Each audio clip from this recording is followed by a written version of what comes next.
You are not depressed. You are not ungrateful. You are not broken. You have simply become very, very good at living a life you can no longer feel. That's a specific thing. It's worth being specific about. There is a condition that has no clinical name, no diagnostic code, no support group meeting on Wednesday nights in a church basement. It doesn't qualify as suffering in any way that other people can easily recognize. From the outside, the person who has it looks fine, settled even, competent, together.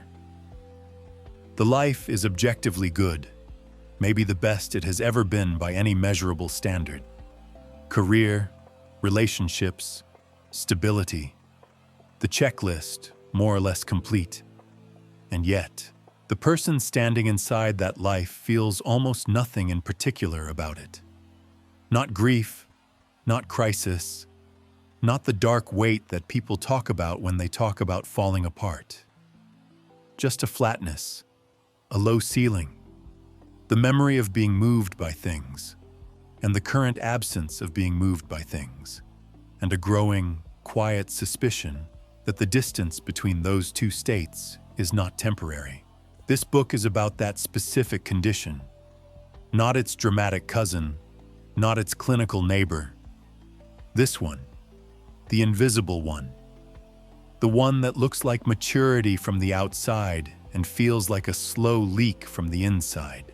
It is also about why the standard prescriptions, more goals, clearer vision, better habits, a gratitude practice, make it worse. Not because those things are bad, because they are aimed at the wrong problem. You do not have a discipline problem. You have an aliveness problem. And you got there, almost certainly, by being extremely disciplined. That's the first uncomfortable thing this book will ask you to sit with. There are more. Before we begin, tell me where you're listening from and what time it is for you right now. I read every single one. It's always interesting to see where this reaches. Chapter 1. Not that, this.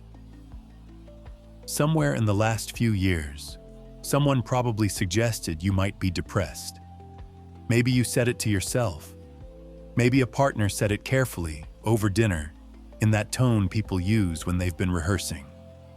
Maybe you Googled your symptoms at 11:30 on a Tuesday and spent 40 minutes reading a checklist that almost fit but didn't quite, and closed the tab feeling more alone than before you opened it. The checklist was wrong, not because nothing is happening, because what's happening is something else entirely. Here is what clinical darkness actually feels like for most people who've experienced it. The floor drops. Weight arrives that wasn't there before. Simple tasks become genuinely difficult. Getting out of bed is a negotiation. The future collapses into a gray, undifferentiated wall. Things that used to provide comfort stop working. Food, sleep, people. It has texture. Heavy, specific, unmistakable texture. That is not what you have. What you have is the absence of texture. Not weight, absence of weight. Not a floor that dropped, a ceiling that lowered. You are functioning perfectly. You are, in fact, functioning better than most people around you. You show up. You deliver. You have not missed a single obligation. The machinery of your life runs with impressive efficiency. It just doesn't feel like much. And unlike the dramatic version, this one is socially invisible. There is no outward signal. No one notices. No one asks. The people closest to you would be genuinely surprised if you tried to describe it. Because from where they're standing, you seem like someone who has their life together. Someone who has arrived. You cannot explain that arriving felt like nothing, because that sounds, even to you, like a complaint with no legitimate basis. So you don't explain it. You file it. Under deal with later. Under probably fine. Under this is just what being an adult feels like maybe, and later never comes, and the flatness continues, and you become very skilled at not thinking about it too directly. I treated my own version of this as evidence of growth for longer than I'd like to admit. The less I felt, the more I told myself I was becoming less reactive, more stable, more mature. I built a fairly convincing internal story about equanimity. It held up well under casual inspection. What it actually was, I understand now, is that I had stopped feeling things and reframed the silence as wisdom. There is a difference. It took a while to care about the difference. But here's what makes this condition worth examining carefully, specifically, without the wrong vocabulary. It is not a mood. It is not a phase. It is not something that will correct itself when the busy period ends or when the right thing finally happens. It is a structural state. Something in the mechanism shifted, and the mechanism, once you understand it, is not mysterious at all. It has causes, specific, traceable, almost embarrassingly logical causes, which means it also has, not cures, that word is too clinical and too optimistic, but directions, ways back toward something, not back to 25. That version is gone, and good riddance to several parts of it. Back toward feeling the life you are actually living, which is different from building it, managing it, and periodically assessing it from a slight remove. The condition also has a particular social camouflage that makes it worse, because the camouflage is a compliment. People look at the person carrying this flatness and say, "You seem so settled." They say, "You've really come into yourself." They say, "I don't know how you hold it all together so calmly." And the person receiving these observations smiles and says something modest, because what else are they supposed to say? That they hold it together calmly because nothing is getting through anymore. That settled is one word for it. The mask fits so well it stops feeling like a mask. It starts feeling like a face. Now, what this is not. It is not ingratitude. Gratitude is a cognitive act, a recognition of value. The flattened person can perform that act perfectly well. They know their life is good. They can list the reasons. They can mean it, abstractly. The problem is not that they fail to recognize what they have. The problem is that recognition has stopped producing feeling. The knowledge is there. The felt sense of the knowledge has gone quiet. It is not laziness, or lack of ambition, or a failure to want things.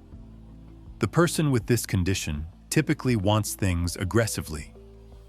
Plans, pursues, achieves at a rate that would embarrass many people. The wanting machinery is in perfect working order. The feeling machinery is what's offline. It is not a relationship problem, though it can look like one. Partners sometimes take the flatness personally, assume it means something about them, about the connection, about what's been lost between two people. Sometimes that's true. But the version of flatness this book is about follows the person everywhere.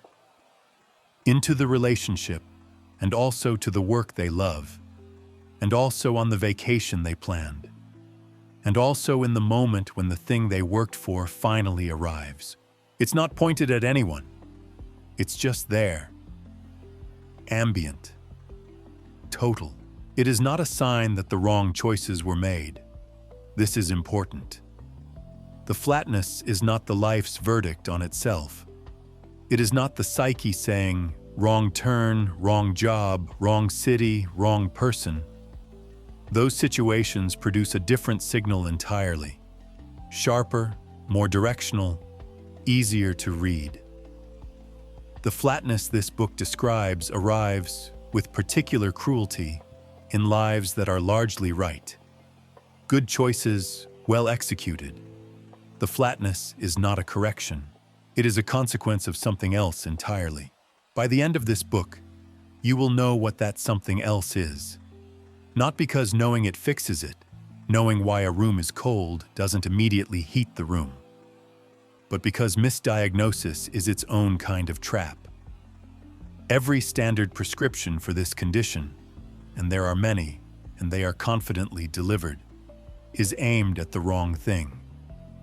More goals, better habits, gratitude journals, cold showers. These are answers to a question nobody with this condition actually has. Strip away every wrong answer, and what's left is specific. Nameless, still. There is genuinely no good word for it in common use, but recognizable. Instantly, quietly, slightly uncomfortably recognizable. Someone told you recently that you seem so together. You smiled. You said something modest.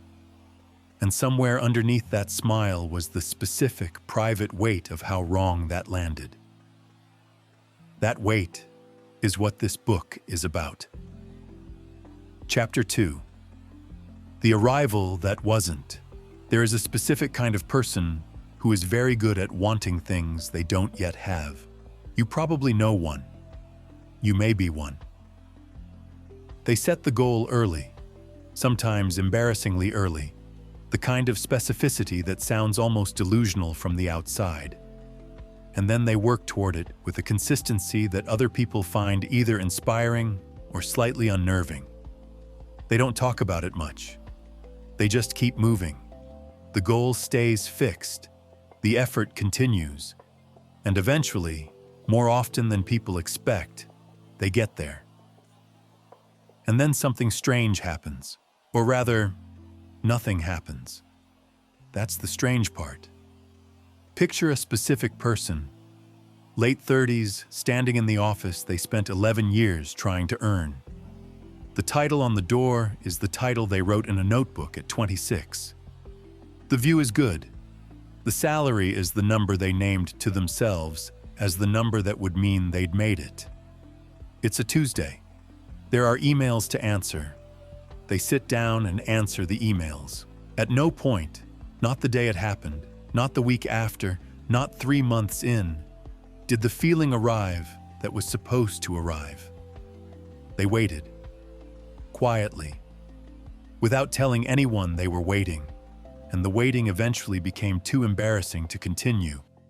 So they stopped waiting and started planning the next thing. Which is what you do. Achievement doesn't replace aliveness by accident. It replaces it by design. The achievement loop, and it is a loop, a clean, self-sustaining cycle, provides almost everything that genuine feeling provides, structurally, without requiring you to actually be present for any of it. You get effort, which produces a sense of purpose. You get progress, which produces a sense of momentum. You get outcomes, which produce a brief neural reward, and then reset the system for the next cycle. The whole sequence runs beautifully on autopilot. You don't have to feel it. You just have to keep moving through it. And here is the part nobody says clearly. The loop is more reliable than feeling. Feeling is inconsistent. Feeling depends on conditions. Feeling requires a kind of presence and attention and openness that is, frankly, inefficient when you have things to accomplish. The loop doesn't require any of that. The loop just requires showing up and executing. So you show up, and you execute. For years, I watched someone close to me hit a professional milestone, the kind they'd been building toward for most of their adult life. The night of the celebration, there was a dinner, good wine, people who genuinely meant the things they said. Somewhere around 10 o'clock, they slipped away. I found them sitting on a concrete step in a hotel stairwell. Not crying, not in crisis, just sitting. Face completely neutral. They looked up and said something like, "I don't know what I thought this would feel like." Then they straightened their jacket. went back to the table and spent the next 30 minutes being gracious and warm and exactly what the evening required. Back in 12 minutes. The absence had been invisible to everyone else. What happened in that stairwell is not unusual. It is so common, it barely qualifies as an event. What makes it interesting is the timing. The feeling was supposed to be at its highest exactly when it was at its most absent. The peak moment of the external story was the nadir of the internal one. That inversion is worth understanding. The achievement loop does something specific to the relationship between effort and feeling. In a normal experience of desire, wanting something, working for it, getting it, the feeling is distributed across the whole sequence. You feel the wanting, you feel the effort, you feel the setbacks, you feel the progress. The arrival is the culmination of all that feeling, which is why it lands with weight. The full sequence produces the full experience. The achievement loop collapses that distribution. It optimizes for the outcome and makes the rest of the sequence efficient, which means fast, which means the feeling doesn't have time to accumulate. You wanted it, then you worked for it quickly and effectively, then you got it. The interval was too short and too managed for feeling to build. And then the outcome arrives, and there's nothing behind it. The tank is empty because you never filled it. You were too busy moving. This is where deferred living enters. Deferred living is not a philosophy anyone consciously adopts. It's a contract that forms quietly, without announcement, sometime in the early years of serious ambition. The implicit terms, "I will feel this later. Once things settle, once the current push is over, once I get there." The feeling is not abandoned, it is postponed. Moved to a future calendar that keeps moving forward just ahead of the present. The contract gets renewed automatically. You don't decide to renew it. It just renews.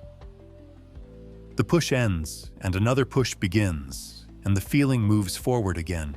And eventually, you have been deferring for so long that you've lost the specific memory of what you were deferring to. The object of the postponement has blurred. You just know that you haven't felt it yet, and that you will, and that now is not the time.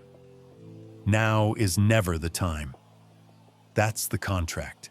What makes this particularly efficient as a trap is that it is indistinguishable from success.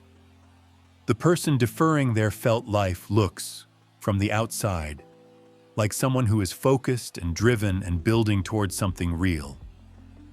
And they are. They are genuinely building. The building is real. The achievement is real. The title on the door is real. The salary is real. The view is real. What isn't real, or rather, what never arrived, is the experience of any of it. They built the whole thing. They just weren't home while they were building it. There's a secondary cruelty here that takes longer to surface. The achievement loop doesn't just defer feeling. It gradually trains the nervous system to associate effort with meaning and stillness with threat. After a decade inside the loop, the person who stops achieving doesn't feel relief. They feel unease, a vague wrongness. The absence of the loop produces its own kind of flatness, not the satisfied flatness of completion, but the anxious flatness of a system that no longer knows what to do with itself when it isn't running. Which means the standard prescription, stop, slow down, rest more, lands exactly wrong. The person slows down and feels worse, which they interpret as evidence that they need to keep moving, which keeps the loop running, which keeps the feeling deferred. The loop is self-defending. It produces the conditions that make stopping feel impossible. And here is what none of the goal-setting literature mentions, because it would be bad for business. The loop has no natural endpoint. There is no level of achievement at which the system declares completion and releases the deferred feeling. The feeling doesn't unlock at the next milestone. It wasn't stored at the next milestone. It was never stored anywhere. It was just, quietly, efficiently, with the best of intentions, made irrelevant. Every year of the loop is a year of practice at not needing to feel things to keep going. Eventually, you get very good at it. The to-do list from that period of your life, if you went back and looked at it, the actual list from any random week of the building years, would be meticulous, detailed, prioritized. Tasks completed and crossed off with the quiet satisfaction of a system running well. Feel something was never on it. It never was. You're still here. 2 chapters in, that's not nothing. Most people who clicked this video moved on before they got uncomfortable. You didn't. Which means something in here is hitting close enough to stay. If that's the case, subscribe. Not because this channel needs it, because the next time you want this kind of thinking, you'll want to find it without looking for it. That's all. Back to the part that actually matters. Chapter 3. The full tank problem. Nobody thinks of themselves as overstimulated. That word belongs to toddlers past their nap time and people who've taken something inadvisable at a music festival. It doesn't belong to the competent adult who simply has a full life, a good life, a rich life, a life with plenty happening in it. That person is not overstimulated. That person is engaged, plugged in, living. Except here is what's actually happening to that person's nervous system. Every experience, every interesting thing, every novel input, every moment of genuine pleasure lands against a baseline.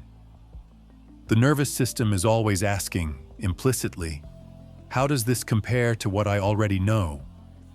It doesn't evaluate experience in absolute terms. It evaluates it in relative ones. The feeling a thing produces is not a fixed property of the thing. It is a function of the gap between the thing and whatever came before it. This is not a metaphor. This is the literal mechanism, which means the nervous system of a person with a full, rich, well-curated life full of good experiences is running on an elevated baseline, not damaged, not broken, just calibrated higher.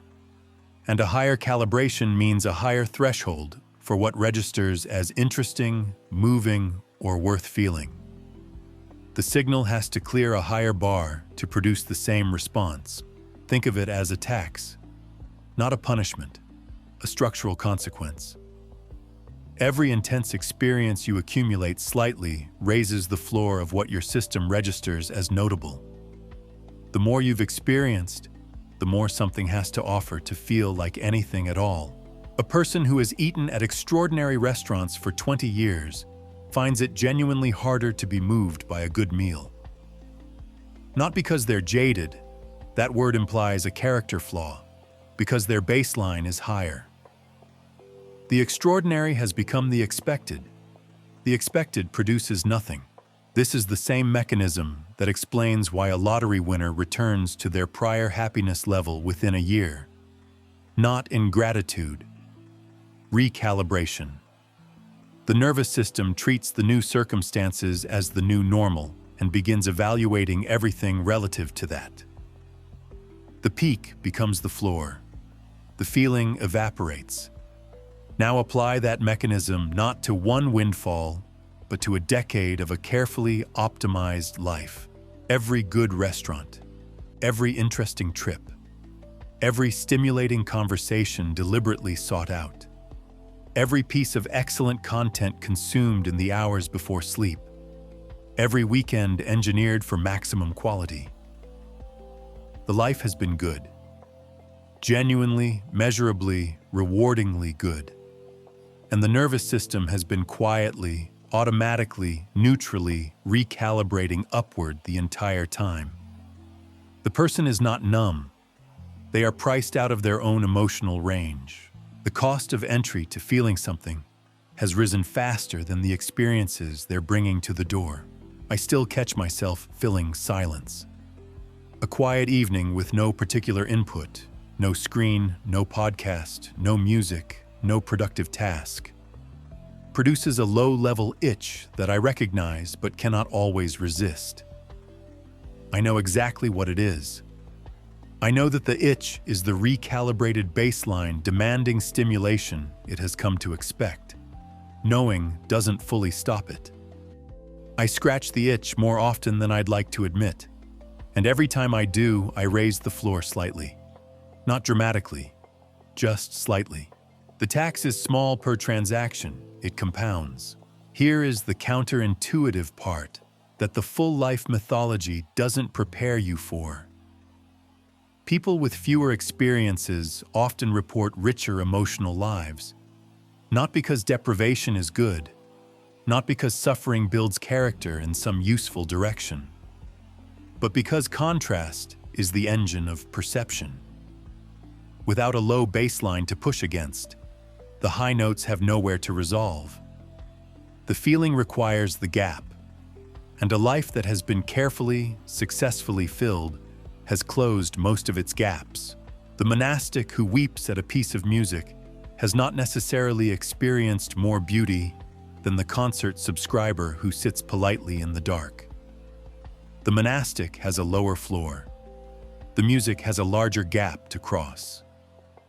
The gap is where the feeling lives. This is why people often describe their most emotionally vivid experiences as occurring during their least optimized periods. College, when money was scarce and plans were loose. Early in a relationship, when nothing was settled. The first years in a new city, when everything was slightly unfamiliar. Those periods weren't better. They were less filled. The nervous system had room to respond because it hadn't been fed a constant stream of above-average input. The optimization came later. The optimization was supposed to be the reward. It was also the thing that slowly closed the gaps. There is a particular kind of evening that people in this condition know well. Not a bad evening. There is nothing wrong with it by any external measure. Dinner was good. The conversation was pleasant. The program they watched afterward was well made and engaging. They went to bed at a reasonable hour. Nothing was missing from the evening in any identifiable way, and yet, the whole thing registered at roughly the level of ambient noise. Present, but not felt. Experienced, but not inhabited. The evening happened. They were in it. But the part of the nervous system that was supposed to say yes, this, I'm here, that part was quiet. Not sad, not yearning. Just quiet, because nothing in that evening cleared the threshold. Every element was good. None of it was notably above the baseline. The baseline, assembled carefully over years of good evenings, had risen to meet it. Chronic stimulation does one other thing worth naming, which is subtler and takes longer to notice. It trains the attention to stay on the surface. When there is always something new available, always a next thing, always a fresher input, always something slightly more interesting one tap or one click away, the attention learns to stay mobile. It learns to scan rather than settle. Depth requires dwell time. It requires staying with something past the point where it's still novel, past the first layer of interest, into the place where a thing starts to reveal itself more fully. The stimulation-rich life trains the attention to leave before that happens, which means the experiences accumulate without deepening, width without depth, volume without penetration. The tank fills, but the filling produces less and less, because the attention that was supposed to go deep is always already moving toward the next thing. Standing at a good viewpoint on a trip they spent months planning. The kind of view that photographs can't adequately contain. A person stops, looks out, feels the wind, and within 40 seconds is thinking about where they're having dinner. Not distracted, just done. The attention moved on before the experience had time to land. Not because the view wasn't good, because the nervous system has been trained across thousands of small repetitions to move on. The view was beautiful. A decade ago, it would have stopped time. Now it's a moment, and then it's a memory. And the quality of the memory is roughly equivalent to 100 other moments from 100 other trips. They stood there for another minute or two, took a photo, looked at the photo to see if the photo was good, thought mostly about where they'd parked. Chapter 4. The Death of Tuesday. There used to be a specific feeling attached to Tuesdays. Not all Tuesdays. A particular kind. The Tuesday that was 11 days before something you were waiting for. The Tuesday that existed inside an interval of anticipation. The trip was coming. The event was coming. The thing you wanted was coming. And Tuesday was not the thing, but Tuesday was inside the approach of the thing, which meant Tuesday had borrowed some of the thing's energy. Tuesday glowed faintly with reflected future. You probably remember this feeling. Not abstractly, specifically. A trip you counted down to as a child. A concert you'd had tickets for since March, and it was now August and September was close. A first date that was 4 days away. The waiting wasn't the obstacle between you and the feeling. The waiting was the feeling. That experience is now structurally, almost completely, unavailable to you. Not because you've changed, because the infrastructure of waiting has been dismantled, piece by piece, with tremendous efficiency, and replaced with infrastructure for getting. And getting, it turns out, doesn't feel like anything much. Picture a person sitting at a laptop at 11:15 on a weeknight. They're not unhappy, slightly restless, in a mild, familiar way. They open a browser and within 4 minutes they've found flights, compared prices, booked 2 seats, chosen seats, received a confirmation email, and opened a different tab to look at hotels. The trip is in 3 weeks. In the same session, they choose the hotel, rate 8 reviews, book it, receive another confirmation, and begin a loose mental list of what to pack. From wanting to booked, 22 minutes. Done. 3 weeks later, they take the trip. It's fine. Objectively good even. They'll say it was great when people ask. They can barely remember the booking. What got deleted in those 22 minutes was not the trip. The trip happened exactly as planned. What got deleted was the approach, the interval, the specific psychological state of having something to look forward to that hasn't arrived yet. The state where the wanting is fully alive, because the having is still ahead. Anticipation was never just a waiting room for the real thing. Anticipation was doing almost all the emotional work. The research on this is not ambiguous, and it is not new. Psychologists have known for decades that the anticipatory phase of a desired experience produces more sustained positive feeling than the experience itself. The brain in anticipation mode is running a rich, detailed, personalized simulation, filling in the gaps with everything it hopes and imagines, assembling the best version of the coming thing. That simulation is more emotionally involving than the reality almost always, because the reality has edges and inconveniences and airport queues and one dinner that wasn't quite right, while the simulation had none of that. The simulation was perfect. The simulation was yours.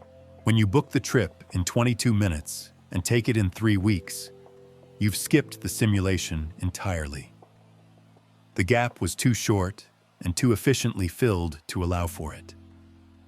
You went straight from wanting to having, and wanting to having with no interval between them is, psychologically, almost indistinguishable from not having wanted it at all. I booked a trip on impulse once, found a deal, moved fast, departure 4 days later. It was a place I'd vaguely wanted to visit for years. The trip was objectively fine, interesting even. I can describe what I saw. I cannot access anything resembling the feeling I would have had if I'd sat with the intention for 3 months first, looked at photographs, read accounts, built the thing in my mind until it was specific and anticipated and mine in the way that only waiting makes something yours. The trip happened. The experience of looking forward to the trip never existed. I saved some time. The bill came later. The efficiency was the problem, not the trip. Here is what makes this particularly hard to see from inside it. The elimination of anticipation looks like progress. You wanted something. Now you have it. The interval between wanting and having has been shortened, which feels like an improvement on the interval, because intervals used to contain frustration and uncertainty and the low-grade discomfort of not yet. Nobody mourns the elimination of frustration. Nobody files a complaint about getting things faster, but the frustration was load-bearing. The discomfort of not yet was not a design flaw in the experience of desire. It was the container that held the desire and let it build. Eliminate the container and you eliminate the building. The desire arrives and is immediately satisfied and produces a small, clean, forgettable reward, and then the system resets. Repeat this pattern across enough domains for enough years, and the system learns, at a deep level, that desire is brief and satisfaction is immediate, and nothing requires sustained wanting, which means nothing gets the chance to become genuinely wanted, which means nothing, when it arrives, feels like arrival. Arrival requires a journey. The journey is the part that makes the destination mean something. This is not a metaphor for life in general. It is a precise description of how the anticipatory nervous system works. The felt significance of getting something is almost entirely a function of how long and how richly you held the wanting of it. Modern life didn't just make things more available. It accidentally performed surgery on the mechanism of desire and left the patient functional but strangely unmoved. There is a companion phenomenon worth naming: arrival flatness, not disappointment. Disappointment implies the thing was worse than expected. Arrival flatness is more neutral and more disorienting than that. The thing is fine. The thing is, in some cases, exactly as good as anticipated. The hotel is lovely. The relationship is real. The role is everything it was described to be.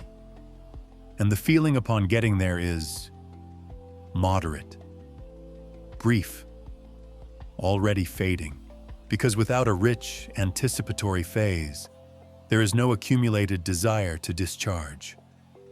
The arrival has nothing behind it. The feeling has no momentum. It lands and immediately begins to dissipate, which leaves the person not sad exactly, but vaguely aware that something was missing from the transaction. Some emotional weight that should have been there wasn't. They look at what they got. They confirm it's good. They begin to think about what comes next. This is not ingratitude.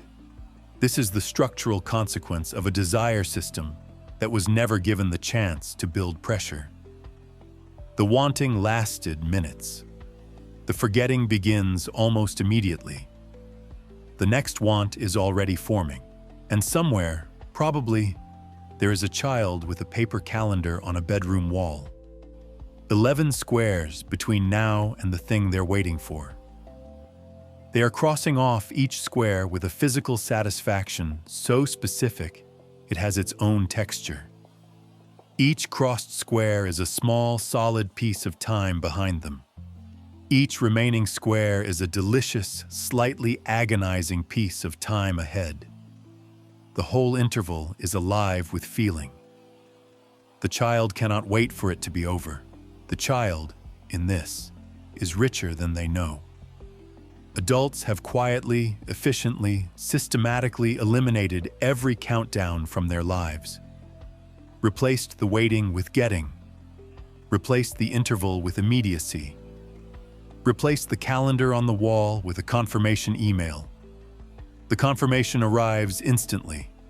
There is nothing to cross off. Tuesday is just Tuesday again. Chapter 5. The Safe Room. At some point, probably without marking it as a decision, you stopped doing things that could go wrong. Not dramatically wrong, not cliff edge wrong, just uncertain wrong. Outcome unclear. No guaranteed return on investment of time or feeling. The kind of thing that might be great or might be a waste, and there was no way to know in advance, and you were honestly a little too busy to find out. So you didn't do it, or you stopped doing it, or it slowly dropped off the list and was never formally removed, just quietly never rescheduled, and the life got smoother. This is presented as a success story because it mostly looks like one. Less chaos, more predictability, systems that work, relationships that are established and maintained rather than new and uncertain, a daily texture that is largely known in advance. You wake up and you have a reasonable sense of what the day will contain, and the day contains roughly that. And you go to sleep having successfully navigated another one. You are safe. Genuinely, measurably safe. Safer than most humans in history have been. Safer than your grandparents were at your age. Safer by almost any metric that can be applied to a life. And you feel, on a good day, moderate. Safety isn't the enemy of excitement. The relationship is more specific and more uncomfortable than that. The problem is not that you built a safe life. The problem is that to build it, you systematically removed the precise conditions under which the nervous system produces genuine feeling. The nervous system doesn't generate aliveness in response to comfort. It generates aliveness in response to uncertainty, to not knowing, to the state of being in something where the outcome isn't decided yet. Remove the uncertainty and you remove the signal. The comfort remains. The signal goes quiet. This is not a philosophical position. It is a physiological fact. The brain's engagement systems, the circuitry that produces presence, attention, and felt involvement, are activated by novelty and challenge and unresolved situations. These systems are suppressed by familiarity and safety and predictable reward. You have spent years creating familiarity, safety, and predictable reward. The systems are suppressed. That's not a metaphor. They are functionally quieter than they were. Picture someone sitting across a table from a genuine opportunity. Not a great opportunity by every measure. It has risks. It has unknowns. It requires giving something up. It might not work. But real, interesting. The kind of thing that a younger version of this person would have leaned toward instinctively. The person considers it, calmly, rationally, runs through the variables in a way that is genuinely intelligent, not avoidant, not fearful, just thorough, and then declines, pleasantly, without anguish. Every reason offered is logical and sound. Each reason, individually, holds up perfectly well. The face during the explanation is what stays with me. Not troubled, not wistful, completely neutral. The expression of someone declining a magazine subscription, a mild transaction, adequately handled. That face is not peace. It took me a while to understand the difference. Peace has something underneath it, a settled quality, a groundedness, something that feels chosen. What I was looking at was the face of a person who no longer felt the pull toward uncertain things, not because they'd resolved the tension, because the tension had stopped arriving. The smooth floor, a life from which friction has been removed, doesn't feel frictionless from inside it. It feels normal. It feels like how things are. The absence of resistance stops registering as an absence because there is no contrast to reveal it. The floor is smooth and you walk on it, and the walking requires almost nothing of you, and you arrive where you were going without having had to push against anything. The body requires resistance to know it's moving. This is true literally. Proprioception, the sense of where your body is in space, depends partly on the feedback of things pushing back. Without resistance, the feedback diminishes. Without feedback, the sense of movement diminishes. Without the sense of movement, the sense of being alive to one's own life diminishes accordingly. A smooth floor is a sensory deprivation tank you assembled yourself, piece by piece, over years of very reasonable decisions. There's a particular Sunday afternoon that people with very well-constructed lives know intimately. Not a bad Sunday. There's nothing wrong with it. The house is in order. The weekend was managed well. The obligations are handled. There's nowhere to be and nothing pressing, and the afternoon is open and available, and would look, in a photograph, like exactly what everyone is supposed to want. It's very quiet. Not peaceful quiet. Just quiet. The thing about a room with no friction is that it is also a room with nothing to push against. And the thing about nothing to push against is that you can no longer tell with any precision where you end and the room begins. The edges blur. The sense of self, that sharpened, particular feeling of being a specific person with specific responses to a specific world, requires something to define itself against. Take away the resistance and the self, in a functional sense, softens. This is part of why disruption sometimes accidentally restores aliveness. Not the catastrophic kind, loss, illness, crisis, but the smaller kind. An unexpected change of plan. A trip where things went sideways. A project that refused to behave. Suddenly, the person who has been walking on a smooth floor for years is on uneven ground, and the response is immediate. They are more present, more specific, more there. Not because the disruption was pleasant, because it required them to actually be somewhere, responding to something real, with an outcome not yet known, and they feel it. Not dramatically. They wouldn't necessarily call it excitement. They might call it stress at first. But underneath the stress, something else is running. Something engaged. Something awake. Something that has not had occasion to activate in a while.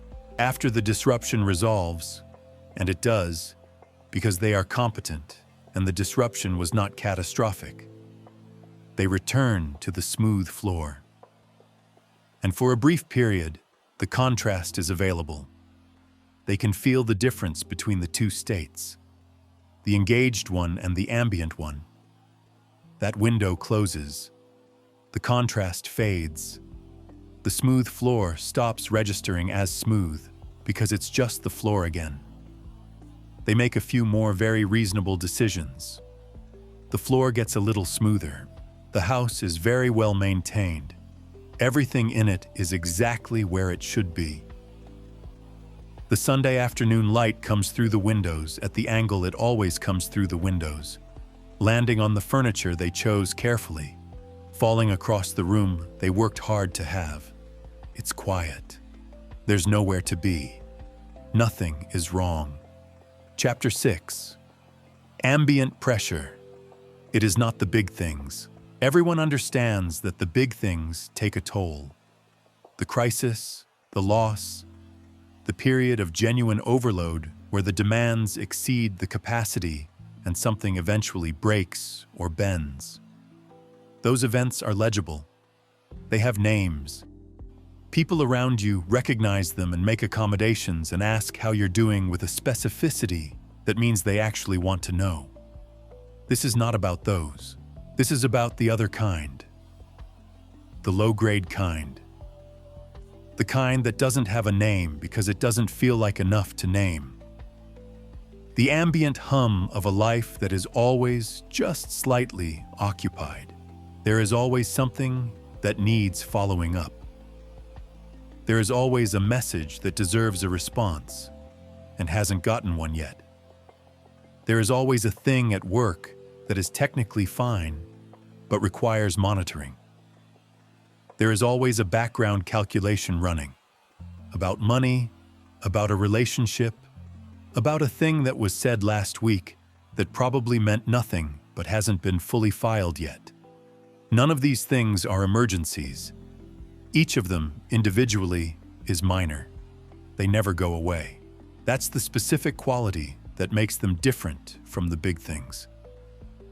The big things arrive and occupy the foreground, and then, eventually, resolve or at least change state. The ambient things don't resolve. They cycle. You handle one and another appears in roughly the same position. The inbox empties briefly and refills. The thing at work settles, and the next thing surfaces. The background calculation closes, and a new one opens automatically. The hum continues. And here is what the hum does, over months and years, that nobody mentions because it happens too gradually to notice in real time. It keeps the feeling system running at a maintenance level. Not high, not low enough to trigger alarm. Just occupied. Just busy enough that the system never fully clears, never goes genuinely quiet, never reaches the state of open, unoccupied readiness in which feeling becomes available. Feeling, the real kind, the moved kind, the kind that produces genuine excitement or genuine peace or genuine connection, requires a specific physiological condition that is almost the opposite of occupied. It requires slack, bandwidth. The nervous system needs available capacity to respond to things beyond the maintenance level. When the available capacity is perpetually consumed by low-grade demand, the system stays functional, but it stays shallow. Nothing gets through very far. You are not overwhelmed. You are slightly, constantly full. The distinction matters because overwhelmed is a recognizable state that invites response. Slightly constantly full is a baseline that invites nothing because it doesn't register as a problem. It registers as normal. It registers as just how things are when you are an adult with a life and responsibilities and people depending on you. Everyone is slightly constantly full. It seems unreasonable to object to it.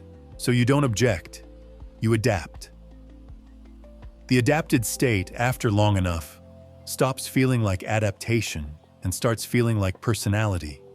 You are someone who is always a little occupied. That's just who you are.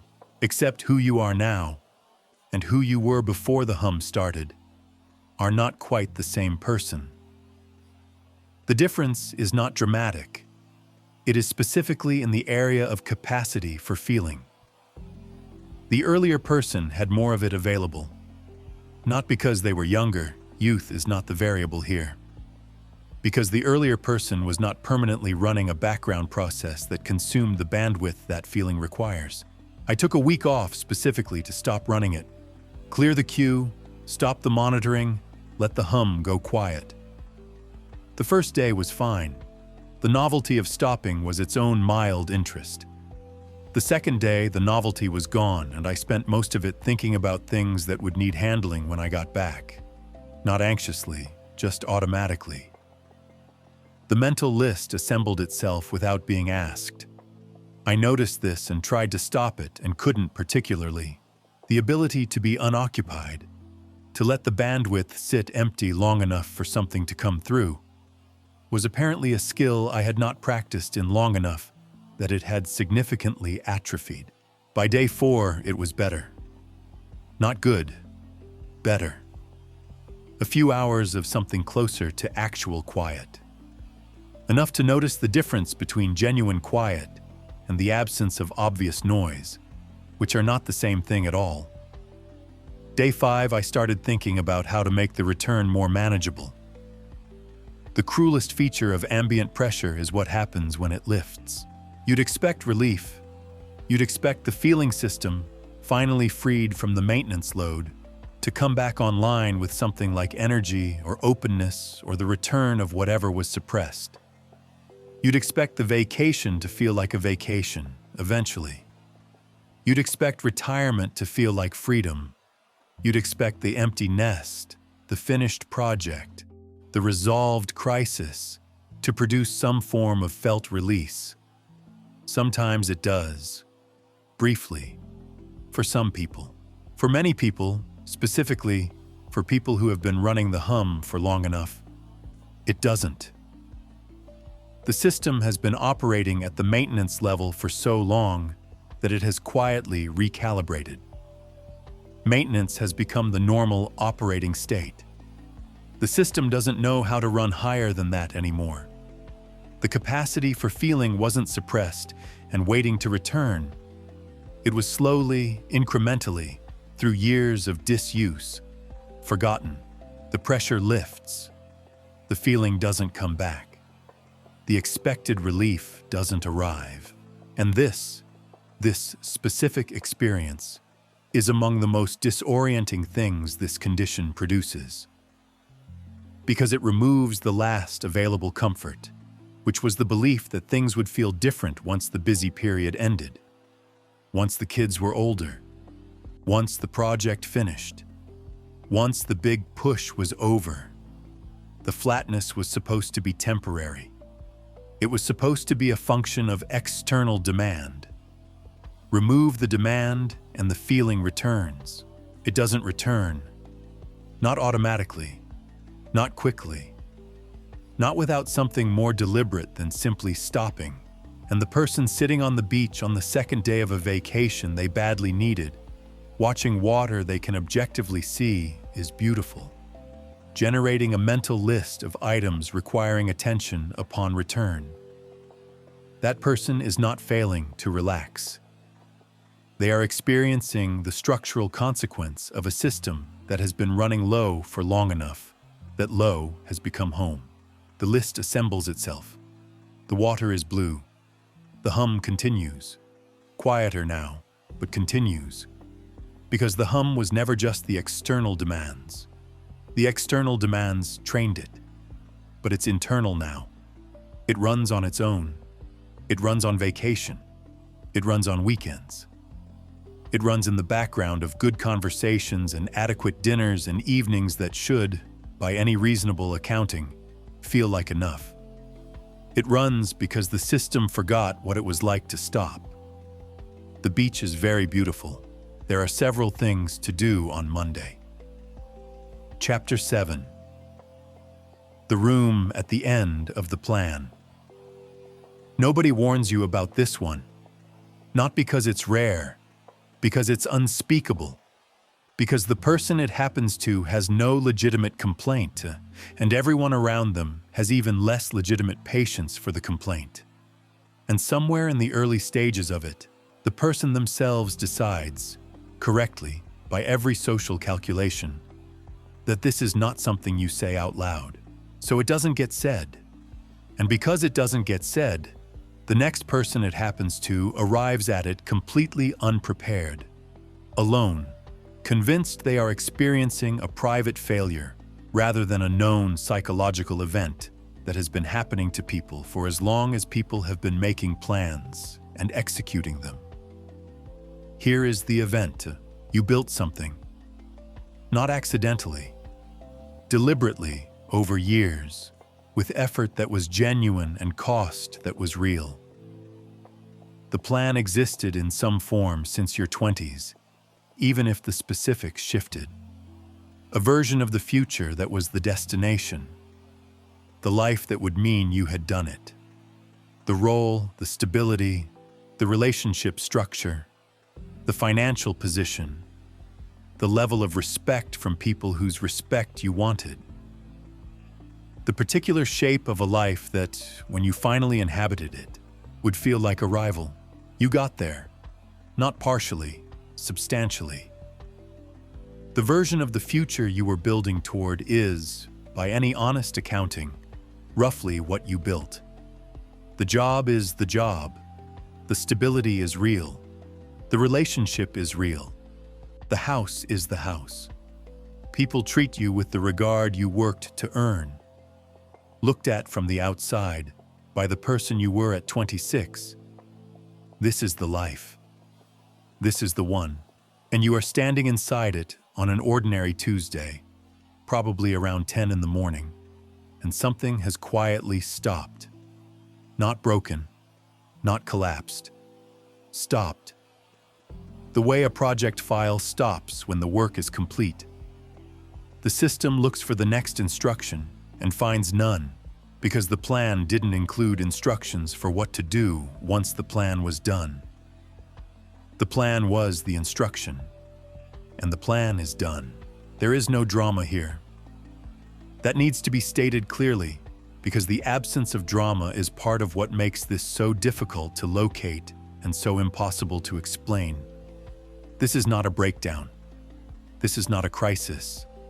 This is quieter and stranger and more specifically disorienting than either of those. The floor is solid. The walls are where they should be. Everything in the room is exactly as it should be. The room just doesn't mean anything anymore. That last sentence requires sitting with. Not because it's poetic, because it's precise. Meaning is not decoration. It is a functional state. When something means something, it organizes attention, generates motivation, provides context for effort, makes the smaller tasks feel connected to something larger. Meaning is the operating system. And when meaning is present, you don't notice it, the same way you don't notice the operating system when it's running correctly. You just move through your life with a sense that the movement is going somewhere. When it stops, what you notice first is not the absence of meaning. You notice the absence of forward pull. The morning arrives, and there is nothing in the morning that is pulling you toward it. You get up anyway. You are not someone who stops getting up. But the getting up is different. It's structural. Maintained by habit and obligation and the basic architecture of a life that has other people in it who are counting on you to function. You function. Completely. That's the part nobody sees. I hit a version of the thing I'd been building toward. Not the ceiling of ambition. I'm not describing a peak. A particular plateau I'd been climbing toward for years, specific and named in my own mind. The thing that was supposed to mean I'd done the thing.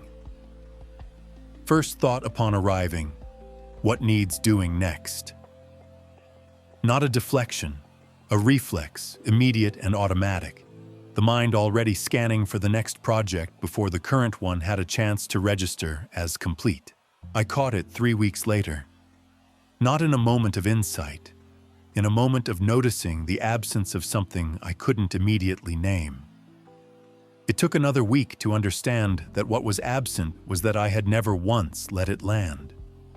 The whole arrival had been processed as a transition point, not a destination. The plan completed itself, and the system immediately began searching for new instructions, and I had simply followed the search. The particular loneliness of this experience is structural, not incidental. You cannot complain. This is not a social observation. It is a psychological trap. Complaining requires a legitimate grievance, and the person standing in this room has no legitimate grievance by any standard that other people are equipped to apply. You wanted a thing. You worked for it. You got it. The complaint, "I got what I wanted and it didn't do what I needed it to do," has no natural recipient. The people who didn't get what they wanted would reasonably find the complaint difficult to locate sympathy for. The people who love you would worry in a direction that misses the point entirely, so the silence becomes load-bearing. The experience goes underground. You continue to operate at full capacity in the room that doesn't mean anything, and you continue to look from the outside like someone who has arrived, which is its own specific closed loop. The person who has not yet gotten what they want can sustain themselves on the belief that the feeling is coming, that arrival is still ahead, that the flatness is temporary and situational, and will resolve when the conditions finally align. That belief is a resource, a genuine one. It provides forward pull even when nothing else does. The person standing in the room at the end of the plan has had that resource removed, not by failure, by success. The arrival happened, and the feeling didn't come with it, and now the belief that arrival would deliver the feeling is no longer available as a comfort. It's been tested.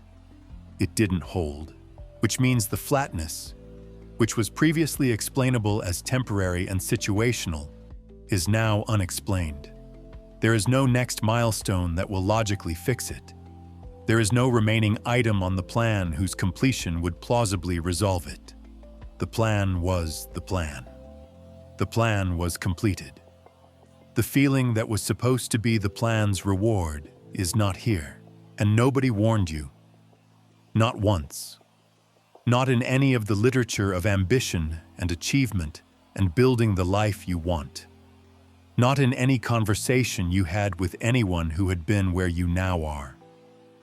The books about success described the work and the arrival. They did not describe the Tuesday morning in the room at the end of the plan when the operating system has run out of instructions and the room is quiet, and the meeting has stopped without announcement or explanation. This is a known event. It has a psychological architecture. It happens with remarkable regularity to people who planned well and executed well and arrived where they intended. It is not a personal failing. It is not a sign that the wrong choices were made. It is not a verdict on the value of the work or the life. It is what happens when the plan runs out before the person does. The plan didn't account for after. Most plans don't. You are standing in the room is quiet. Chapter 8. The Evaluation Machine. At some point, without making a decision about it, you stopped being a person who has experiences and became a person who assesses them. The shift was gradual, and it felt like sophistication. You knew more. You'd seen more. You had the context that younger, less experienced people lacked. You could recognize what was good and what was merely fine, what was worth your time and what wasn't, what measured up and what fell short of what was available if you looked slightly harder. The critical faculty developed. The standards rose. The eye became more precise. What the eye became precise at was evaluation. And evaluation, the act of standing slightly apart from an experience and measuring it against a benchmark, is precisely the opposite of inhabiting it. You cannot fully be somewhere and simultaneously rate it. The two activities require different orientations. One requires presence, the other requires distance. And the distance, once it becomes habitual, is very difficult to close. This is the part where it would be easy to blame the phone, the platforms, the comparison economy, the algorithmic delivery of other people's curated highlights, available at all hours, making your actual life look provincial and unremarkable by contrast. All of that is real. All of that contributes, but it is also too external, too convenient, too much of an exoneration. The phone didn't install the critic. It just gave the critic an infinite supply of material. The critic was already there, built gradually from sophistication and experience and the reasonable adult practice of knowing what you like and having the means to pursue it. By the time the platforms arrived, the evaluative posture was already the default. The platforms accelerated it and made it ambient. They didn't cause it. What comparison did, specifically and mechanically, was train the brain to adopt the posture of an audience member toward its own life. Not a hostile audience, not a disappointed one necessarily, just an audience, watching, noting, rating. The lived experience of a moment became, with increasing frequency, the raw material for a judgment about that moment.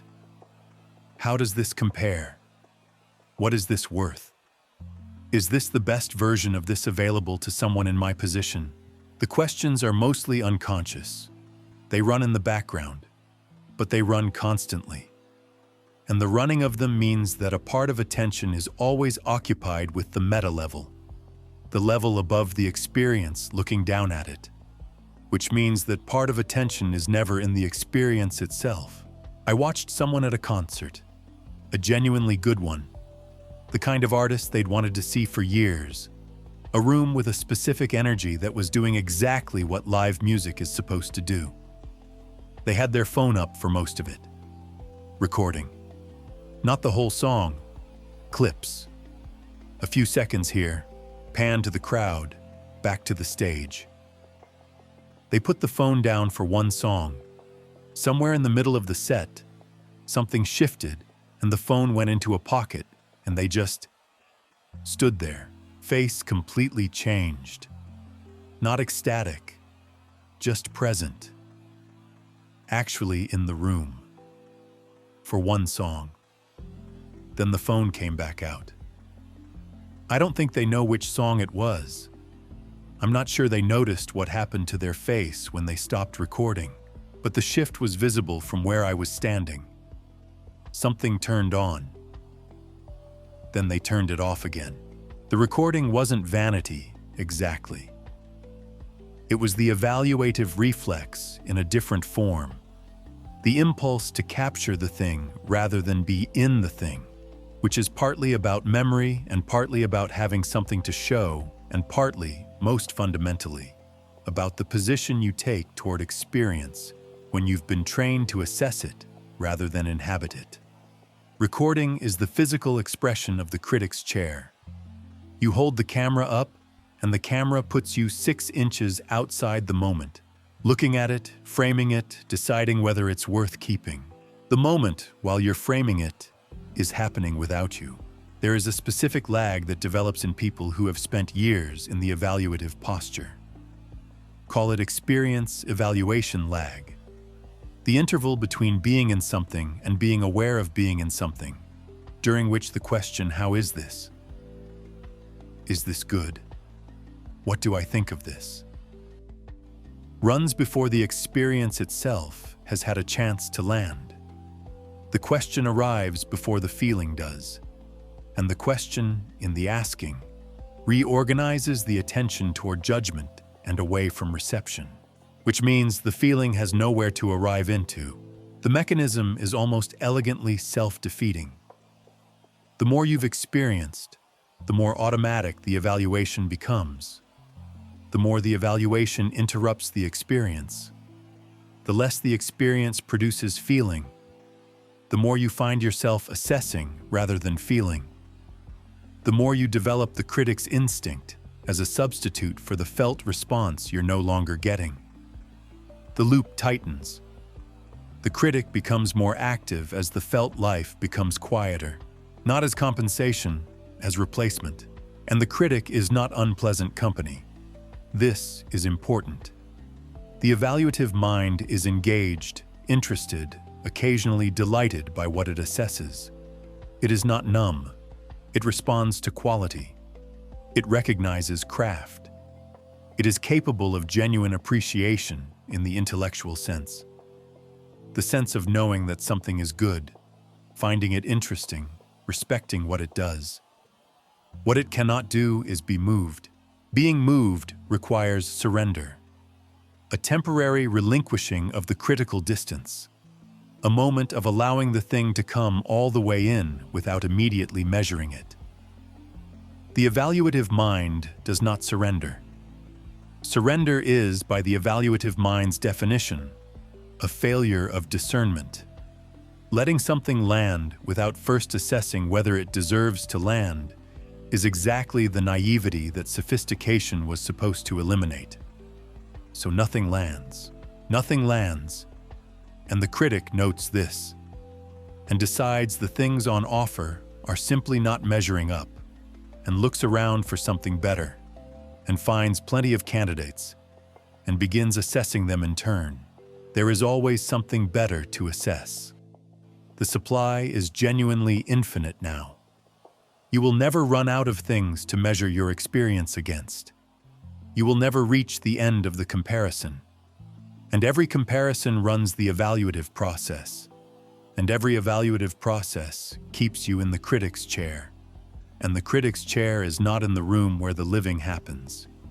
It is slightly above it. Slightly removed. Comfortable, actually. Good sight lines. You can see everything from here. The dinner is excellent. The food is specific and considered, and the room has a quality of light that somebody thought carefully about. The people across the table are people you chose and have known long enough to be real to you. The wine is good. The conversation is going well by every measure conversation can be measured by. You are also, at some level, narrating it. Not consciously, automatically. Assembling it into a form that could be described to someone else. Rating the components. Running the comparison to other dinners, other rooms, other versions of an evening like this one. The evening is happening. You are also, quietly, reviewing it. The distance is only a few inches. It might as well be a room. You will tell someone tomorrow that dinner was great. You will mean it in the way the critic means things. And somewhere underneath the review, in the part of you that still knows the difference, there is a specific awareness of what it would have felt like to just be there. Just be there. Without the notes. Chapter 9. The wrong question. At some point in this condition, almost everyone asks the same question. It arrives in different forms. Sometimes it's direct, lying awake at 2 a.m. with the ceiling providing no useful input. Sometimes it's dressed as a practical exercise, a journal prompt, a therapy intake form, a conversation with someone who cares and is trying to help. Sometimes it surfaces as a vague, recurring itch that never quite becomes a full thought. But underneath the variations, the question is always the same. What would make me happy? It feels like the right question.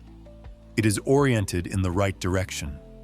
Toward relief, toward change, toward the possibility that things could feel different than they currently do.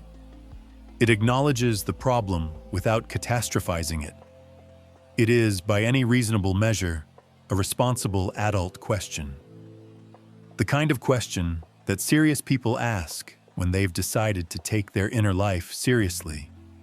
It is also, with a precision that is almost architectural, exactly the wrong question. Not because happiness is the wrong goal, because the question is structured in a way that activates precisely the part of the mind that caused the problem, and keeps it running, and makes the flatness worse, and produces at the end of a great deal of effortful introspection, a list of items that feel slightly ridiculous even as you write them down. Here is the structural problem. What would make me happy? Is a future-oriented question. It treats happiness as an object that exists somewhere ahead, something to be located, retrieved, and brought back to the present. which means answering it requires the strategic, planning, outcome-oriented mind. The same mind that built the achievement loop. The same mind that optimized the life into smoothness. The same mind that learned to evaluate experience rather than inhabit it. You are asking the evaluator to locate the thing the evaluator has been preventing you from feeling. The evaluator takes this assignment seriously. It generates candidates. It produces a list. Travel, connection, creative work, more time, less pressure, a change of scene, a project with meaning, a relationship with more depth. The list is not unreasonable. Several items on it are probably genuinely useful directions. The evaluator is not wrong about the candidates, but the evaluator, in generating the list, is doing what the evaluator always does, placing you above the experience, looking down at it, planning it, managing it toward an outcome, which is precisely the orientation from which feeling is not available. The planning mind cannot feel its way to feeling. It can only plan. So you plan, you adjust, you add the item from the list, you take the trip, pursue the project, invest in the relationship. And it's better, maybe, genuinely better in some respects. And still, underneath the improvement, the same quiet flatness persists, because the mechanism that produced it is still running. You changed the inputs. The mechanism stayed. I still catch myself making the list. Not in moments of obvious searching, in ordinary moments, unprompted. Something will feel slightly off, and before I've consciously registered the feeling, I'm already in inventory mode, scanning for what would fix it. The list always feels slightly absurd once I notice I'm making it, like trying to find the right item on the menu to address a question that isn't about food. I make it anyway. It's a hard reflex to interrupt, because it was installed by decades of a planning mind that is genuinely very good at its job and believes, with complete sincerity, that every problem is a planning problem. The flatness is not a planning problem. Here is the distinction that the wrong question obscures. There are two different states that people casually group under the word wanting. The first is wanting in the strategic sense, the future-oriented identification of a desired outcome, the planning of a path toward it, the management of effort and resources in its direction. This is what the achievement loop runs on. This wanting is cognitive. It lives in the head. It is very good at producing results. The second is wanting in a different sense entirely, a present tense, embodied state that doesn't point toward a future outcome so much as it pulls toward something now. A desire, as distinct from a goal. The difference is not subtle once you feel it. A goal is managed. A desire is experienced. A goal produces planning. A desire produces movement that doesn't feel entirely chosen. A goal is about the future. A desire is about right now, this, the pull toward this specific thing that is happening in the body before the planning mind has had time to assess whether it's worth pursuing. The flatness, at its core, is the near total atrophy of the second kind of wanting, while the first kind runs at full capacity. The person who feels nothing is almost always someone in whom the strategic wanting is highly developed, and the embodied desiring has gone almost entirely quiet. They know very clearly what they're working toward. They cannot tell you what they want right now, today, in the next hour. Not as a step toward something, but just because something in them is pulling toward it. The pull is gone. The planning remains. What would make me happy? Asks the planner to solve the desire problem. The planner gets to work. The desire problem continues. A more useful question doesn't ask the planner to do anything. It bypasses the planner. It asks something smaller and more immediate, that the evaluative mind cannot easily intercept, because there's no future outcome to evaluate and no benchmark to measure against. Questions like, what am I actually noticing right now? Not what should I notice, not what would be worth noticing, not what does noticing this imply about what I should do next. Just, what is registering? What has the attention without having been directed there? What is the body doing? What is slightly pulling, even faintly, even quietly, in some direction? These questions don't produce a plan. They produce a different quality of attention, an attention that is curious rather than strategic, present rather than projecting, receiving rather than managing. The evaluative mind finds these questions unsatisfying. They don't go anywhere. They don't generate action items. They don't produce the clean forward momentum of a well-formed goal. They feel insufficient. They feel like a smaller response to a larger problem. They are smaller. That's what makes them useful. The problem with the large response, the full strategic inventory of what would produce happiness, is that largeness activates the apparatus that caused the problem. The small question slips past it. Not every time, not reliably, not as a technique that can be practiced and mastered and added to a morning routine. More like an occasional interruption of the default, a moment where the planner is briefly offline and something quieter gets a word in, which is already different from the default.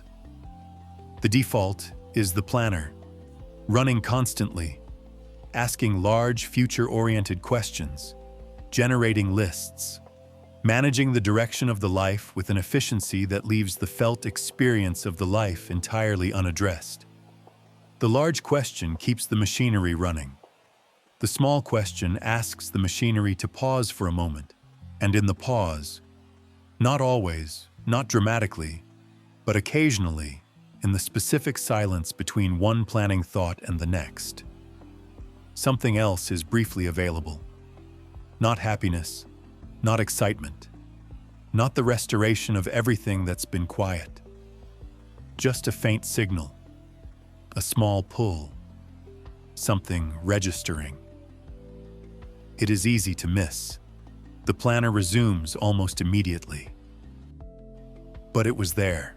This is worth knowing, because the person in the grip of the wrong question has usually concluded, after months or years of asking it and finding the list insufficient, that the signal is simply gone, that there is nothing to pull toward, that the desiring self has vacated and left the planning self in charge permanently, and there is no one home to want anything in the embodied, immediate, pulling sense. That conclusion is premature, probably wrong. The signal is quiet, not absent. And somewhere right now, there is a person typing how to enjoy life more into a search bar. Not in crisis, competently, practically, the way they approach every problem. Looking for the list, the steps, the optimized path toward the thing that is supposed to be the point of everything. The search results are very confident. The list arrives immediately. They read it carefully and feel, underneath the reading, the specific absurdity of consulting a search engine about desire. And somewhere even underneath that, the specific sadness of having arrived at a place where that seemed like the available option. The list goes into a note on their phone. The planner gets back to work. Chapter 10. The ones who didn't go flat. They are not who you'd expect. They are not, as a rule, particularly positive people. They are not uniformly grateful or spiritual or possessed of some temperamental sunniness that insulates them from the ordinary difficulties of being alive. Several of them are quite difficult, actually, opinionated, restless, occasionally exhausting to spend time with. A few have had genuinely hard lives. Most have made significant mistakes. None of them appear to be running a morning routine of unusual sophistication. What they have in common is something more specific and considerably less marketable than any of that. They stayed in contact with inconvenience, not suffering. That distinction matters. Not the character-building mythology of hardship. Not the romantic notion that difficulty makes you deeper. Not the self-punishment of choosing hard things as a form of self-improvement. Just inconvenience. Regular, unspectacular, mildly friction-producing situations that didn't go the way they planned and required them to actually respond. The response kept them present. The presence kept them alive to things. The aliveness was a side effect they mostly didn't notice because they were busy responding to the inconvenience. The mechanism is not complicated. It is almost insultingly simple, which is probably why it gets dressed up in more elaborate clothing whenever anyone tries to sell it. Genuine engagement requires genuine uncertainty. Not manufactured uncertainty. Not the artificial challenge of a fitness program or a productivity system that introduces controlled difficulty into otherwise managed circumstances. Real uncertainty. The kind where you don't know how it will go, where the outcome depends on factors you can't fully control, where being wrong is an actual possibility with actual consequences. That state keeps the nervous system at an elevated level of attention. The elevated attention produces presence. The presence is what the aliveness is made of. The people who stayed alive to their lives are, almost without exception, people who maintained a reliable relationship with situations that could go either way. Some did this through work that was genuinely uncertain. Creative work, or work in domains where the standards kept moving, or work in fields where what you did last year doesn't protect you this year. Some did it through relationships that required sustained, unresolved effort. Not bad relationships, but real ones. The kind where two people remain genuinely distinct and occasionally inconvenient to each other, rather than smoothing into a coordinated domestic operation. Some did it through ongoing learning in domains where they were perpetually not good yet. A few did it entirely accidentally, because their circumstances simply refused to stabilize enough for the smooth floor to form. The common thread is not what they chose. It is what they didn't eliminate. I spent a long time assuming the people I knew who seemed genuinely engaged with their lives had something I didn't. Some quality of temperament, some advantage of circumstance, some faith or framework or natural orientation toward aliveness that I lacked. I watched them and tried to identify the ingredient. The search went on for an embarrassingly long time. Eventually, I noticed, with the slow comprehension of someone finding their keys in the first place they looked, that nearly all of them had simply never stopped doing things that were slightly hard and slightly uncertain. Not heroically hard, just unresolved enough that they couldn't go through them on autopilot. Obvious once visible, invisible for years before that. There is a second thing they have in common, more subtle and more difficult to maintain. They pay attention to one thing at a time, not as a discipline, not as a mindfulness practice with a name and a teacher and a lineage. More primitively than that. They stay in the room with things. They let conversations go on past the point where the main information has been exchanged, into the less structured territory where the interesting parts sometimes live. They follow a subject past the first layer of understanding, into the place where it starts to get complicated and specific and genuinely their own. They sit with a problem without immediately converting it into a task. They stay with an experience past the point where it's still new. This is not a natural human tendency. The natural tendency, accelerated enormously by the current environment, is to leave, to move on, to redirect attention toward the next available input at the first sign that the current one has delivered its obvious yield. The temptation to leave is always present and always one tap away, and the people who stay do so against a constant low-level pull in the other direction. They stay anyway, not because they're disciplined, because the staying is where the interesting part is, and they know this from experience, and they would rather have the interesting part than the efficiency of moving on. The result looks, from the outside, like intensity, or enthusiasm, or the particular quality that makes some people genuinely interesting to talk to. The feeling that they are actually in the conversation, that what you're saying is landing somewhere, that the exchange is real rather than managed. That quality is not a personality trait.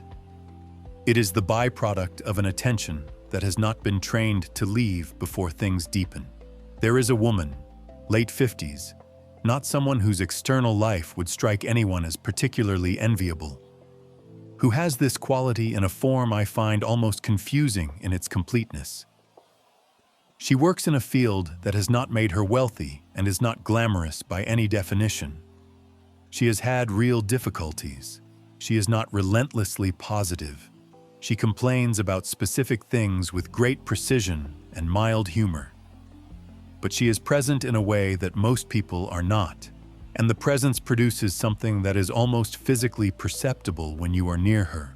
What she does, I've observed over years of knowing her, is give her attention completely to whatever is in front of her, and then move it completely to the next thing. No partial residue, no background monitoring, no layer of herself sitting slightly above the moment, assessing it. When she is in something, she is entirely in it. When it ends, she is entirely somewhere else. This sounds simple. It is the most difficult thing I have watched anyone do consistently. The flatness, understood from this angle, is partly the consequence of an attention that is never fully anywhere. Always partial, always slightly above, always running the evaluative layer, the comparison layer, the background list. The attention is distributed across too many surfaces to go deep enough into any of them for the experience to become fully real. Full reality, the felt sense that something is actually happening, that you are actually in it, requires depth of attention. And depth requires time and commitment and the willingness to stay past the point where leaving would be easier. The people who stayed alive to their lives mostly stayed in things. Not forever, they moved on, changed, evolved, but they moved on after, not instead of. They got the thing that staying produces before they left. The people who went flat moved on before. There is also, and this needs saying plainly, an element of grief in the lives of the people who stayed alive. They are not protected from loss or disappointment, or the specific sadness of caring about things that are uncertain. In fact, they experience more of that particular sadness, because caring about uncertain things means regularly not getting them. The smooth floor is smooth precisely because it has been elevated above the level where caring and losing is possible. The people who stayed alive did not build that floor. They feel more bad things as well as more good things. The aliveness is not selective. This is the part of the trade that doesn't make it into the pitch for staying present, probably because it would be a difficult sell. The return to feeling is not a return to feeling good. It is a return to feeling. The full range, including the parts that were also numbed by the flatness, the grief, the longing, the specific ache of wanting something uncertain and not knowing whether it will arrive. The people who didn't go flat did not find a way to avoid that ache. They found a way to stay with it long enough to find out what was on the other side. Most of the time, something was, not always, not reliably. not as a guaranteed return on the investment of feeling. Just, more often than not, something. And they would rather have the something than the smooth floor. Not loudly, not as a philosophy.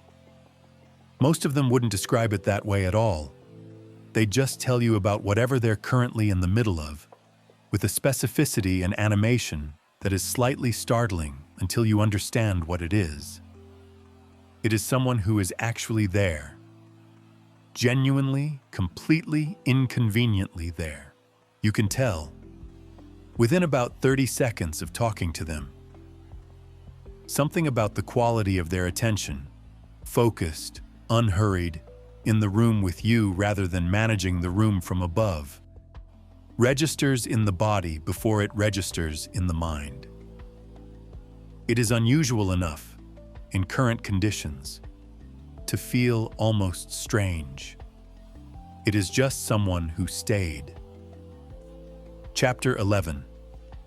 The Chosen Wall. There is a specific kind of relief that almost nobody talks about. Not the relief of finishing something, not the relief of pressure lifting or problems resolving or the long-anticipated vacation finally beginning. Those are real and recognizable and have adequate language. This is a different one. Smaller, stranger, and in some ways more useful than any of them. It is the relief of running out of options, not forced out of them. That's a different experience with different texture. Chosen out of them. The deliberate, clear-eyed decision to close doors that were legitimately open.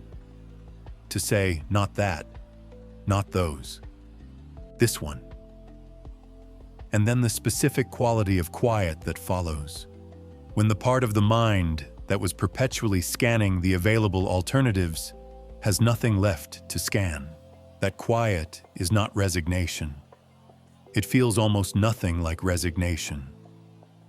Resignation is the flatness of wanting something and accepting you can't have it. This is different. This is the flatness of having made a genuine choice and felt the field of alternatives collapse, and discovering that the collapse is not a loss. It is, frequently, a relief. This runs directly against the operating mythology of modern adult life, which holds that options are assets, that more choice means more freedom, that the well-lived life is one in which maximum possibilities are maintained for as long as possible. Keep options open. Don't close doors. Stay flexible. The advice is so pervasive, it has stopped feeling like advice and started feeling like physics. Just how things work, obviously true, requiring no examination. It is worth examining, because what an open option actually costs, psychologically, is attention.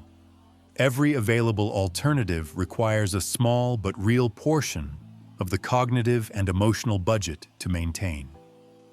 The question, should I be doing this instead, never fully closes as long as the alternative remains live. It runs in the background. It draws on the evaluative apparatus. It keeps the comparing mind active and the present experience perpetually provisional.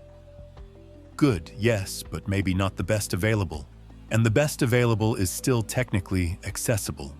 So the current choice remains under implicit review. Multiply this across the number of genuine options a capable adult carries at any given time. In work, in relationships, in the use of time and attention and creative energy. And the total cognitive load is substantial. Not felt as a burden necessarily. Felt as the normal texture of an engaged, flexible, well-positioned life. But running, constantly, underneath everything. The chosen constraint doesn't just close the door, it dismisses the question. And the question, once dismissed, stops drawing on the budget. The attention that was perpetually allocated to maintaining the alternative is suddenly available for something else, specifically for the thing that was chosen. Attention that isn't divided goes deep. This is not a productivity observation. It is a phenomenological one. The experience of being in something with all of your attention, rather than most of it, is qualitatively different. Not just more efficient, different in kind. The thing becomes more real, more specific, more capable of producing the felt response that distributed attention cannot reach. Full attention is not the same as mostly full attention. The same way fully in a room is not the same as mostly in a room. The partially open door changes the quality of being there. Close the door, fully enter the room. I watched someone leave a career that had given them extraordinary variety. Different projects, different people, different cities, an almost unlimited horizon of possible directions. From the outside, it looked like a step down. Narrower scope, slower pace, less impressive in the ways that professional lives get measured. By every external metric, the move was difficult to justify. The people who knew them were politely concerned. The person made the move anyway, for reasons they described at the time as hard to articulate. 6 months later, I sat across from them at dinner. They spent 20 minutes talking about a specific problem in their current work. Not a dramatic problem, a technical one. The kind of granular, embedded difficulty that only becomes visible when you've been somewhere long enough to see beneath the surface. They described it with a precision and animation I had not heard from them in years. Not performed enthusiasm. Something had actually come back. The specificity of the attention was what was startling. They were in the thing. Fully. Without the part of them that was previously always calculating the next move or comparing the current situation to the available alternatives. The alternatives were gone. The thing was all there was. And the thing, with full attention on it, had become genuinely interesting. The constraint did not impoverish the experience. It revealed it. This is the mechanism that most treatments of the subject miss, because they frame the chosen constraint as sacrifice, what you give up in exchange for focus. The sacrifice framing is backwards. The sacrifice is not the constraint. The sacrifice is what you were experiencing before the constraint, which was the diluted, perpetually provisional, never quite fully inhabited version of every choice you were maintaining. The constraint doesn't take something away. It removes the dilution. There is a related mechanism that is worth naming separately, because it operates slightly differently and produces its results more quickly. When options collapse to one, the evaluative mind goes largely offline. Not entirely. The evaluative mind is persistent and will eventually find something to measure even within a single choice. But in the early period of a genuine constraint, there is nothing to evaluate. The comparison is closed. The question of whether this is the best available option is moot, because this is the only available option. The evaluator has no assignment, and in the absence of the evaluator's assignment, something else runs. Attention, unmediated. Curiosity, undirected. The simple animal interest in what is here, not what this compares to, not whether this is the best of its category, not what might be better elsewhere. Just, what is this exactly? What happens if I stay with it? What does it become when I give it everything rather than most of everything?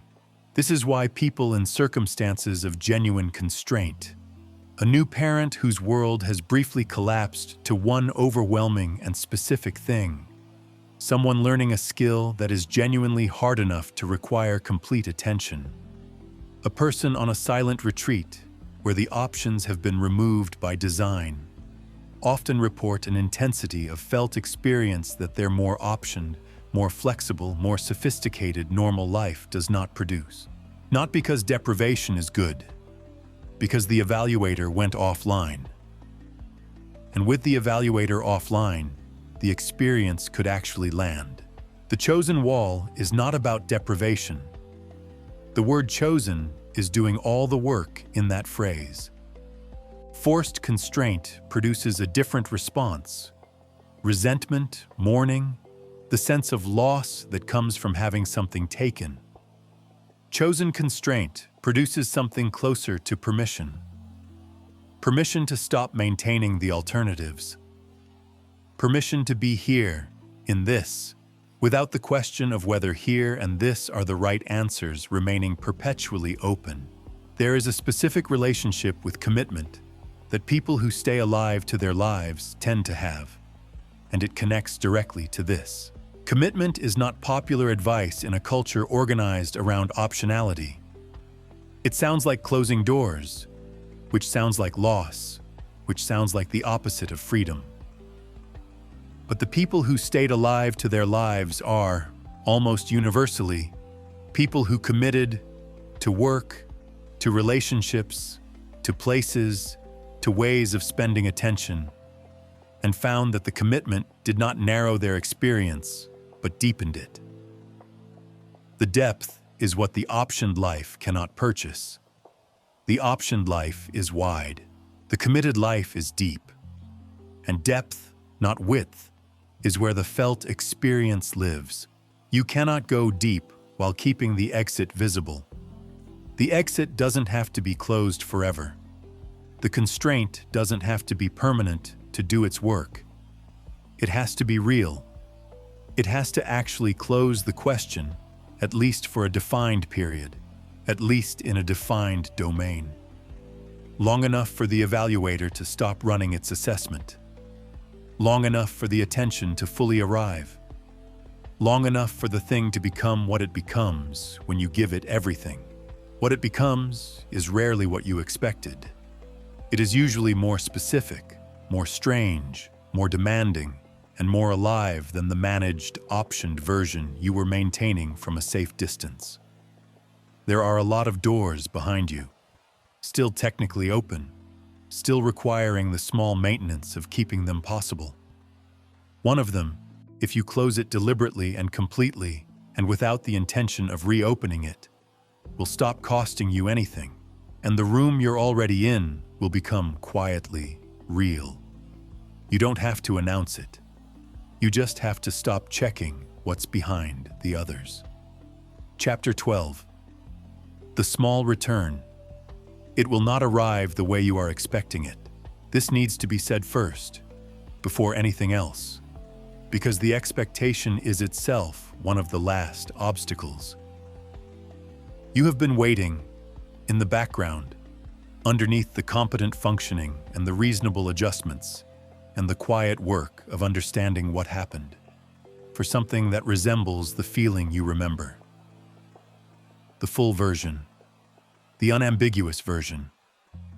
The one that requires no interpretation, no squinting at it to confirm it's real, no wondering whether this counts. You are waiting for the excitement of your 20s reassembled. It is not coming. Not because the capacity is gone, it isn't, but because that particular form was partly a function of conditions that no longer exist and cannot be reconstructed. The novelty of a world that was still mostly unencountered. The specific energy of a self that didn't yet know its own shape. The openness of a future that was genuinely undetermined in ways that are no longer true. Those conditions produced that feeling. The conditions are different now. The feeling will be different too. What returns, when it returns, is smaller, more specific, quieter in its arrival and longer in its duration. It doesn't announce itself. It doesn't arrive with the quality of an event. It is much more likely to arrive as a noticing after the fact that something caught you, that for a period of uncertain length, you were actually in something rather than above it, and that the something registered in a way that things haven't registered for a while. You will almost certainly try to make it bigger. This is the reflex. The moment you notice something is happening, the strategic mind wakes up and wants to scale it, to identify the conditions that produced it, to replicate them, to build a system around them, to convert the small noticing into a large and reliable outcome. The reflex is immediate and it feels like enthusiasm, and it will kill the thing almost instantly. The first time something genuinely caught me after a long, flat stretch, and I want to be honest about how small it was, embarrassingly small, the kind of thing that would not survive being described in specific terms without losing most of its meaning. I noticed it was happening, and my immediate response was to lean into it hard, to pay close attention to it in the way you pay close attention to something you are trying to capture, to treat it as a signal to be amplified. It dissolved within about 30 seconds of that attention. The catching had been real. The catching required a certain quality of unawareness to sustain itself. The moment I became aware of it as a thing I was experiencing, I was above it again, observing it. The distance reasserted itself, and the thing was gone. I waited, tried again. This time, when something caught, different thing, same quality, the same faint sense of being actually in something, I tried to simply stay in it without turning to look at it. Not easy. The mind wants to verify, to confirm, to make sure it's real.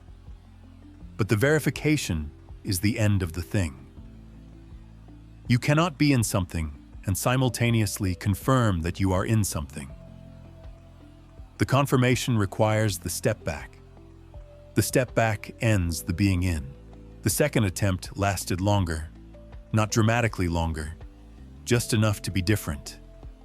That difference, small as it was, is what this chapter is about. The feeling that returns in middle life. And I use that phrase loosely because this has less to do with age than with the particular history of a person who built and optimized and managed and went flat in the specific way this book has been describing, is not the same feeling that was present before. It operates on a different register, lower amplitude, more specific frequency, less spectacular, more durable. The excitement of your 20s had a quality of vastness to it. The feeling was large and somewhat undifferentiated, attached to the general fact of being alive and young and not yet knowing how things would go. This is not that. What returns is more particular. It attaches itself to specific things rather than to life in general. A specific problem that has become genuinely interesting. A specific person whose company produces something that didn't used to be there. A specific place or time of day, or type of work, or quality of light that catches the attention in a way that is not managed or chosen or produced by effort, but simply happens. The attention goes there. The thing is real. You are briefly, quietly in it. The scale is different. The reality is not. There is a woman in her late 40s who described this to me once with an accuracy that I have not found elsewhere. She said the feeling, when it came back, reminded her of being interested in something as a child. Not excited, not transported, just specifically interested.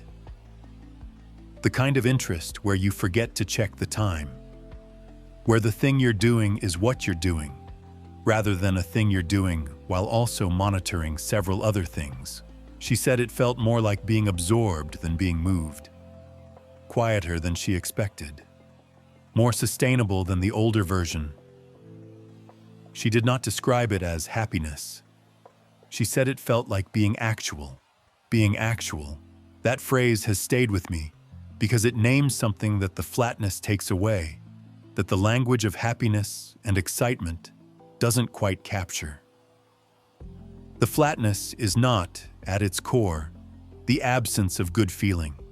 It is the absence of realness, the sense that what is happening is fully happening, that you are fully there for it, that the life is not being experienced from a managed distance but from inside it, where the texture is different and the stakes are higher. and the small things occasionally mean something. The return of feeling is the return of realness, the return of being in the thing rather than above it. It is not available on demand. This is important and slightly disappointing, and also, in a strange way, part of what makes it real. The managed life, the optimized life, the achievement life, those were available on demand. You could always produce the next task, the next goal, the next metric of forward progress. The machinery responded to input. The feeling does not respond to input in the same way. It arrives in its own time and under its own conditions, and the primary thing you can do to help it is to stop doing the things that prevent it. Stop filling the silence before it has a chance to say anything. Stop converting every pull into a plan. Stop leaving before the thing has had time to become what it becomes when you stay. Stop maintaining the distance that keeps the experience from landing. None of this is a guarantee. The feeling is not a reward for correct behavior. It is more like a weather condition, influenced by what you do but not controlled by it. You can create conditions that make it more likely. You cannot make it happen. What you can do is be there when it does. A person in their late 40s, early 50s, sitting somewhere unremarkable. Not on a planned experience, not at a peak moment. Maybe at a table, maybe outside, maybe in the middle of something ordinary that is going slightly differently than usual. And something, a quality of light, a turn in a conversation, a moment in a piece of work where something clicks into place that didn't click before. Catches them, not catches them up in something vast. Just catches. A small hook. The attention goes there without being sent. The thing is real. The distance for a moment is not present. They don't announce it. There is nobody to announce it to, and announcing it would end it. They stay with it for as long as it lasts, which is not long, it passes. They return to the ordinary texture of the day, but something happened. Something registered. The day has a different quality for having contained that moment. Even though the moment was small and quiet, and would be difficult to describe to anyone without losing most of what it was. This is what comes back. Not the vast feeling, not the undifferentiated aliveness of a self that doesn't yet know its shape. Not the excitement that made Tuesdays glow with borrowed future. Something older and quieter, and more specifically yours. The feeling of being actually present in a life that is actually happening, rather than managing a life from the position of someone who has gotten very good at not needing to feel it. It is not a triumph. It requires no audience. It doesn't need to be bigger than it is. Outside, the light is doing something specific to the ordinary things it's falling on. Something you've seen 1,000 times and mostly processed without registering. This time you notice it. That's all. That's it. You were not failing to feel things because something was wrong with you. You were failing to feel things because you had become exceptionally good at a set of skills that, applied consistently and intelligently over years, produce exactly this result. The achievement, the optimization, the management of outcomes, the elimination of uncertainty, the filling of silence, the deferral of felt experience in favor of forward progress. These are not character flaws. They are, in most contexts, genuine competencies. They built real things. They produced real results. They earned real regard from people whose regard is worth having. They also, as a side effect, made the felt experience of your life a low priority. Something to get to later, after the important things were handled. Later, as you now know, has a structural problem. The part of you that used to be moved by things did not die. It learned, from long experience, that nobody was coming to collect it. So it went quiet. It is still there. It went quiet the way a person goes quiet in a room where nobody has asked them a question in a very long time. Not gone, not destroyed, just no longer expecting to be needed. It can be needed again. Not by adding more, not by a better plan, a clearer vision, a more disciplined pursuit of the right kind of aliveness. It has had enough of plans. What it needs is the opposite of what built the condition. Less management, less evaluation, less forward orientation, less filling of every available silence with something that prevents the silence from speaking. A smaller life is not the answer. A different relationship with the life you have is closer. The excitement you are missing is not gone. It has been made irrelevant. The difference between gone and irrelevant is everything. Gone cannot be recovered. Irrelevant can simply be allowed back in, given room. Treated as something that counts rather than something to get to later. Later is now, if you want it to be. You are sitting somewhere reading this. Something outside the window, or in the room, or in the next few hours of the day, is available to be actually in rather than managed through. Not a peak experience, not a planned moment of deliberate presence. Just whatever is next. The ordinary thing that is about to happen. You could be there for it, fully, without the notes.